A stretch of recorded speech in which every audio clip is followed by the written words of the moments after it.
Hey guys, and welcome back to another video. In this video, we'll be discussing the intermediate value theorem. So let's get right into it. Okay, so the intermediate value theorem is one of 3 key theorems that you learn in calculus. And these types of theorems are called existence theorems. Okay, so to begin with, let's just state what the theorem says. So the intermediate value theorem, abbreviated as the IVT, it says that suppose you have some function f. Suppose there exists a function f continuous on the interval a to b. Okay, so it says that if you have a function that's continuous on some interval a to b, then there exists a c. Then there exists some c in the interval such that f of c is like between f of a and f of b, right? And so like also just like a side note is that we're assuming that f of a is already less than or equal to f of b. So we're assuming that f of a is less than or equal to f of b, like to begin with. Okay. But yeah. So like essentially if we draw a graph of what this looks like. So say like you have some function that looks like this, right? And this is a, so this is f of a, and then this is b, so like this is f of b. So then there exists some c in between a and b, so let's just say there's a c right here, such that f of c is also between f of a and f of b, right? So basically, if f is a continuous function, then any interval a to b, you can find some point c in the interval for which f of c is also defined, essentially. So you can always find some point within the interval a to b on the graph of f. And note, this only works because f is continuous. Because suppose that f wasn't continuous, so suppose it had some discontinuity at c, so that now f of c doesn't even exist, right? So you can't claim that f of c is between f of a and f of b, right? And f of a less than or equal to f of b, that's only true if it's like a increasing function. But like if it's decreasing, then f of a could be greater than or equal to f of b. But essentially, it's just like the important part is that f of c is between f of a and f of b, right? So this isn't a like required restriction. All right. So let's do some practice using the intermediate value theorem. So suppose you have some function f of x equals x squared plus x minus 1 on the interval 0 to 5, and you want to find the value of c for which f of c is equal to 11, right? Well, we can just find f of 0, right? So we're evaluating f at our endpoints of the interval. So we're evaluating f of 0, and then we're going to find f of 5. So f of 0, that is equal to 0 squared plus 0 minus 1, which is equal to negative 1. And then f of 5 is equal to 5 squared plus 5 minus 1. So that's 25 plus 4, so that's 29. Right? So this means that our function f ranges everywhere from negative 1 to 29, right? Because f of x, so first I should have mentioned f of x is a continuous function, right? X squared plus x minus 1 is continuous, and you can verify this using the definition of continuity that we discussed in the previous video.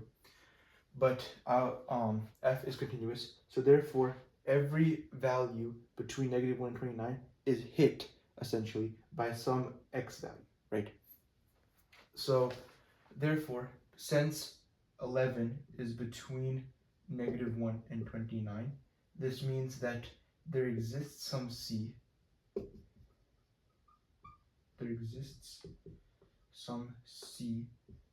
between 0 and 5. So this is c between 0 and 5, for which f of c is equal to 11.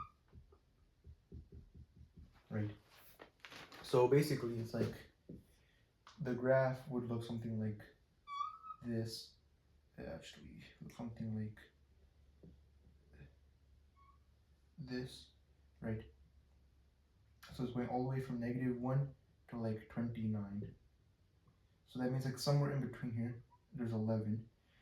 And then there exists some x value in the interval 0 to 5. So like right here, for which f of c is equal to 11, right? So that's basically what the intermediate value theorem is trying to say. Let's do another example.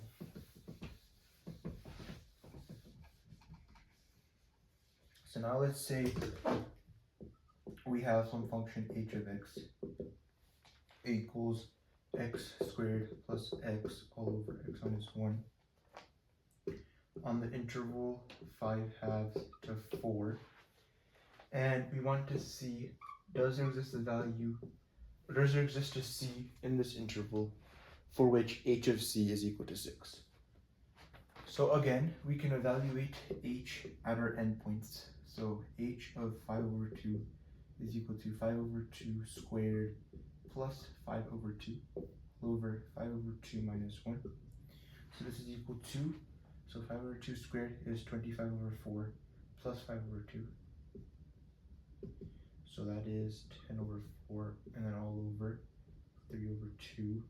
So this is equal to 35/4 times 2/3.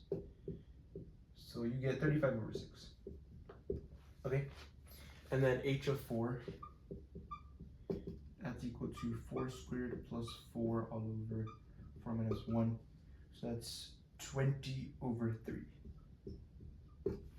So this means that all y values ranging from 20/3 to 35/6,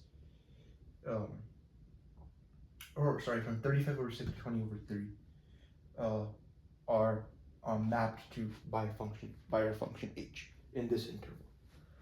So we just have to see whether 6 is within this interval. So we can rewrite 20/3 as 40/6, right?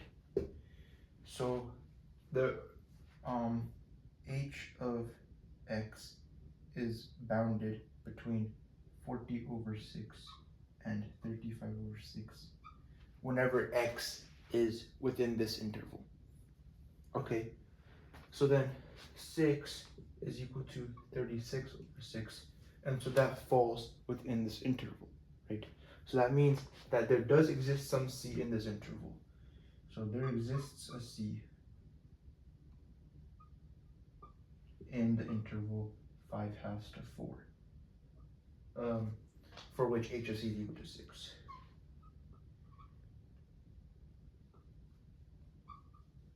And again, that is because 6 falls within the range for h of x. Okay? Cool. And notice that the intermediate value theorem is just an existence theorem. So it can only guarantee the existence of some c, but it doesn't tell you how to find that c. To find it, you have to do a little bit more math, which we will not get into right now. Okay. But now let's talk about perhaps one of the most useful applications of the intermediate value theorem, and that is finding zeros of functions, or at least guaranteeing the existence of a zero, right? So essentially, we know that if we have some function and it looks like this, suppose, so y equals f of x, and let's say a was right here and b was right here, right? So then that means that f of a is negative, right? So f of a is negative, and then f of b is positive, right? And we're assuming that f is continuous. So f of b is positive, and we're assuming that f is continuous. So that means, by the intermediate value theorem, that our function f maps to every single value between f of a and f of b, because f is continuous.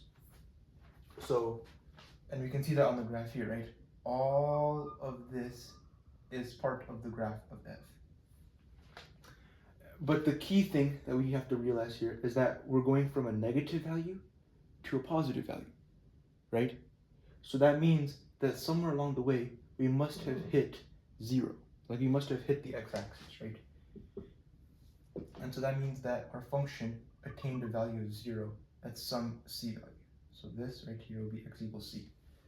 So this means that f of c is equal to 0.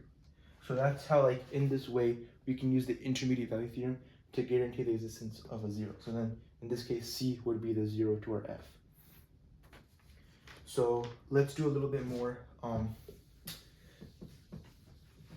explicit example with like numbers and stuff.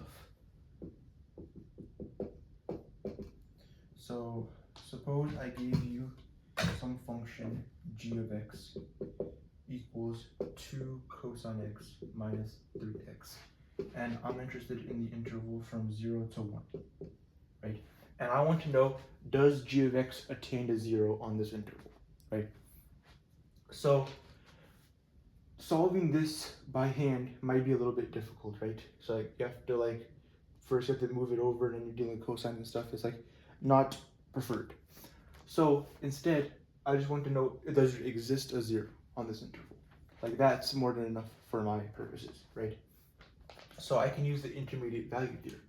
So first I have to see, well, is g of x continuous on the interval? And it is, right? Because g of x, so 2 cosine x is a continuous function, right? And then 3x is also a continuous function. And we know that any linear combination of continuous functions is also continuous, right? That just follows directly from the limit laws. So therefore g of x is continuous.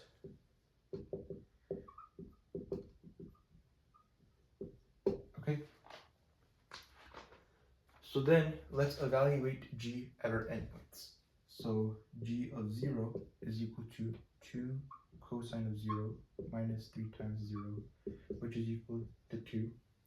And g of 1 is equal to 2 cosine of 1 minus 3 times 1, which is equal to some negative number, right? And for now, that's all we care about. So therefore, g of 1 is a negative number, g of 0 is a positive number, and g is continuous. So by the intermediate value theorem, that means that somewhere between 0 and 1, g of x is equal to 0, right? So therefore, there exists some c in our interval 0 to 1, for which g of c equals 0, right? And that's because we went from positive to negative, right? So that means that along the way, we must have hit 0 somewhere, because it's continuous, so we have to hit it somewhere. But yeah, that pretty much wraps up this lesson on the intermediate value theorem. If you found this video helpful, please make sure to leave a like and don't forget to subscribe. I'll see you guys in the next video.